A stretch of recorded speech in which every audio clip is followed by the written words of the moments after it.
বন্ধুরা একদিন কয়েকটা দুষ্ট লালবানি একটা কচ্ছপকে উল্টো করে নদীর মধ্যে ছেড়ে দেয়, যার কারণে নদীতে বেশি আসা সবগুলো কাঠ আটকে যায়। আর তারা তো নদী থেকে কাঠগুলোকে সংগ্রহ করতে থাকে।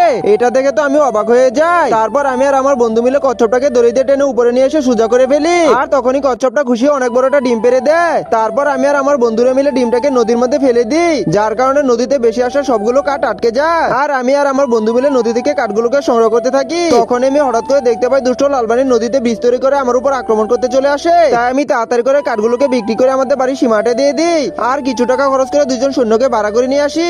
তারপর আমি আর আমার সৈন্যরা মিলে লালবানির উপর আক্রমণ করে লালবানিগুলোকে শেষ করে ফেলি। তারপর আমার কিছু সৈন্য নদী থেকে নালা তৈরি করে ফসল চাষ করতে শুরু করে দেয়। তারপর আমি আমার সীমানা থাকা পুকুরটাকে সীমানাতে ভিতরে নিয়ে এসে মাছগুলোকে সংগ্রহ করতে থাকি। তারপর সংগ্রহ করা মাছগুলোকে নিয়ে এসে কচ্ছপটাকে খাইয়ে দিই। আর কচ্ছপটা তো খুশি হয়ে অনেক অনেক ডিম পাড়তে শুরু করে। তখন আমি হঠাৎ করে দেখতে পাই দুষ্ট লালবানি হাতি নিয়ে আমার রাজ্যে আক্রমণ করার জন্য চলে আসে। তাই আমি তাড়াতাড়ি করে পুকুরটাকে খনন করে দিয়ে আর মাছগুলোকে কচ্ছপটাকে খাইয়ে দিই। আর তখনই মাছগুলোকে কচ্ছপটা অনেক অনেক ডিম পাড়তে শুরু করে।